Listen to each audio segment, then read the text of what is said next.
Never underestimate the power of cutting fabrics following same pattern or sequence over and over again. It will save you materials. So in this video, I'm going to show you how I made, or I'm going to explain to you, even though all the details may not be here, but you'll get the most important things.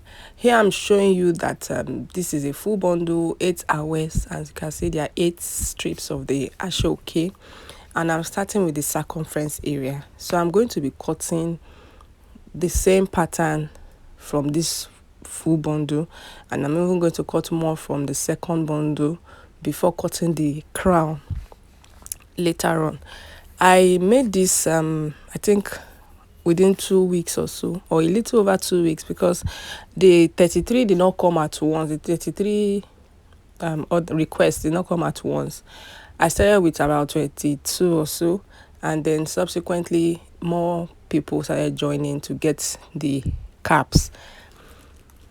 So I started by cutting these pieces, and I started joining them. As you can see, I'm picking them in threes and joining them. Afterward, I started cutting the stay. I marked the stay. You know, it's bulk the stay, so you get to do same thing over and over again. It's a monotonous work. You cut the same pattern, you mark and cut, same. You do the same for the stay, you do the same for the lining. So when you're cutting and you just make it same pattern, you're going to save a lot of fabrics. You're going to avoid wastage, unlike when you're doing one cap at a time. Normally, one bundle of asooke is 8 strips or 8 lines. We call it awe in Yoruba. And each awe makes 1 fila. Now, if you think about it, I said I made 33 out of 3 bundles. So 3 bundles is 24 lines.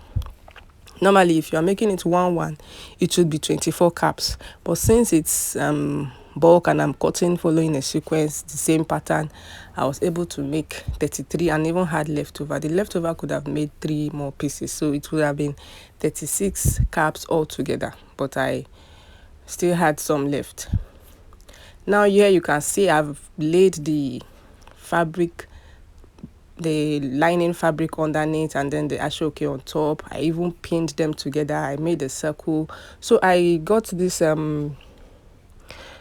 plate in my house that, you know, the circumference of that plate is just enough to cover any head circumference. The biggest size I did was 25, and the smallest size I did was 19.5. A little boy was also part of them.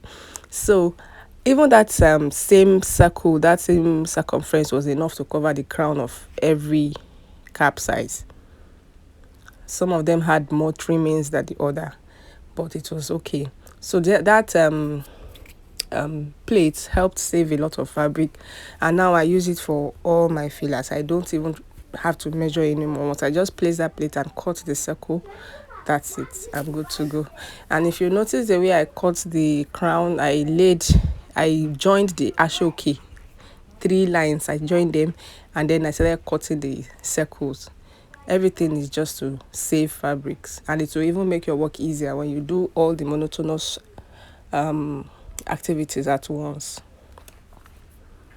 I hope that you are enjoying this video so far. If you are interested in watching how I make fila in a detailed video, I'm going to drop the link in the description box so you can watch it. I'm only showing you how I was able to make lots of fila from 3 bundles, and I could have made up to 36 if there were more people, but that's it. Here I'm done with the circumference. What's left now is the crown, and I'm just going to show you how far the gap between the smallest size, this is the smallest size with me, 19.5, and that's the biggest size I did, 25. So you can see the difference, and it's the same measurement I used for all except that's 19.5. That 19.5 I used 11 inches instead of 13 inches when you're cutting that circumference area, those 3 pieces. I hope you understand. So this is when I did the first 22 or so, and then subsequently other people were requesting, since the material was still available, I started making more, and at the end of the day, I was able to make 33. I still had some left that could have made 3 more. Thank you so much for watching this video. If you are new to this channel, don't forget to hit the subscribe button. I really appreciate each and every one of you. Thank you. I'll see you in the next video. Bye.